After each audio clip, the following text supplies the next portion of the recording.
Almost 17 ವರ್ಷ ಆದಮೇಲೆ ನರೇಂದ್ರ ಮೋದಿ ಅವರು ಒಂದು ರೆಕಾರ್ಡ್ ಕ್ರಿಯೇಟ್ ಮಾಡಿದ್ದಾರೆ ಅಂತ ಹೇಳ್ಬೋದು.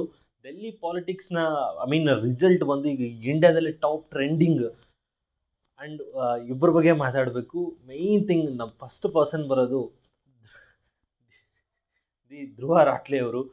ಈ ಪರ್ಸನ್ ಕಷ್ಟಪಟ್ಟಷ್ಟು ಒಂದು ಪಾರ್ಟಿಗೋಸ್ಕರ, ಪಾರ್ಟಿ ಹೆಸರು ಪ್ರತಿಯೊಬ್ಬರಿಗೂ ಗೊತ್ತು, ಆ ಪಾರ್ಟಿಗೋಸ್ಕರ ಇವನು ಕಷ್ಟಪಟ್ಟಷ್ಟು ಆ ಪಾರ್ಟಿ ನಾಯಕರು ಕೂಡ ಅಷ್ಟು ಕಷ್ಟಪಟ್ಟಿಲ್ಲ. ಅಷ್ಟು ಕಷ್ಟಪಟ್ಟ ಲೈಕ್ ಬಿ ಜೆ ಪಿನ ಬ್ಯಾಡಾಗಿ ಪೋಟ್ರೆ ಮಾಡೋಕ್ಕೆ, ಇನ್ಕ್ಲೂಡಿಂಗ್ ನಮ್ಮ ಸನಾತನ ಧರ್ಮ ಆಗಿರ್ಬೋದು ಮತ್ತು ಕುಂಭಮೇಳ ಆಗಿರ್ಬೋದು, ತುಂಬ ತುಂಬ ಲೈಕ್ ನೆಗೆಟಿವ್ ಮಾಡೋಕ್ಕೆ ತುಂಬ ಟ್ರೈ ಮಾಡ್ದೆ.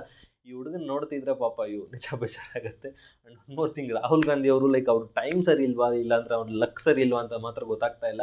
ಬಟ್ ನರೇಂದ್ರ ಮೋದಿ ಅವ್ರು ಹೇಳಬೇಕಂದ್ರೆ 17 ಇಯರ್ಸ್ ಗುರು, 1 ವರ್ಷ 2 ವರ್ಷ ಅಲ್ಲ, ಆಲ್ಮೋಸ್ಟ್ ಒಂದು 3 ಮೇಲೆ ಈಗ ಮತ್ತೆ ಡೆಲ್ಲಿ ಪಾಲಿಟಿಕ್ಸ್ನ ಅವರು ಮಾರ್ಕ್ನ ಹಾಕಿದ್ದಾರೆ ಅಂತ ಹೇಳಿದ್ರೆ ನಮೋ ಅಂತಾನೆ ಹೇಳಬೇಕು.